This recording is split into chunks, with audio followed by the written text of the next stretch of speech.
We have a case in the study we did, sort of several case studies. There is one case which seemed to us particularly interesting, is the case of Amsterdam, where indeed there seems to be a kind of a search for this higher quality density and these linkages across planning policies and other types of policies.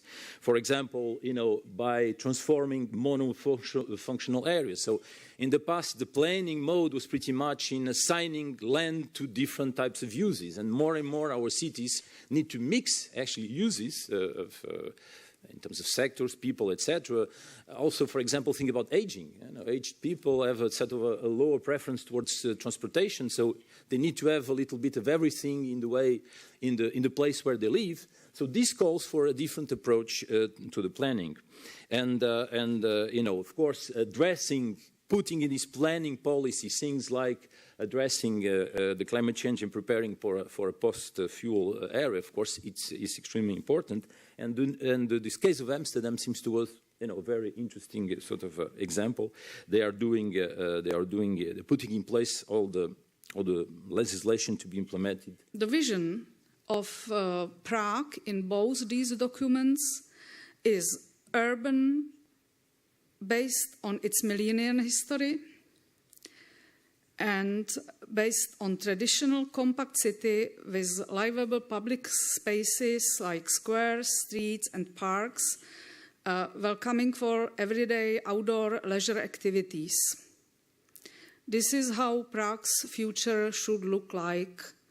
It is true that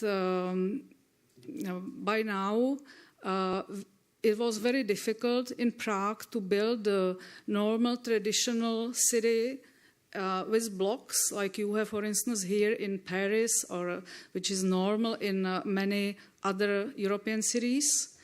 Now we have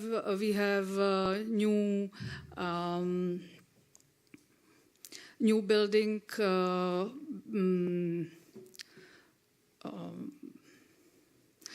We adopted new principles for buildings which enable to build these cities. So the authors of the new land use plan hope that they will be able to create the very compact core city and to accommodate there much more people than it is by now, because Prague doesn't belong to the cities with declining population. The population is still growing, not very fast, but it is growing.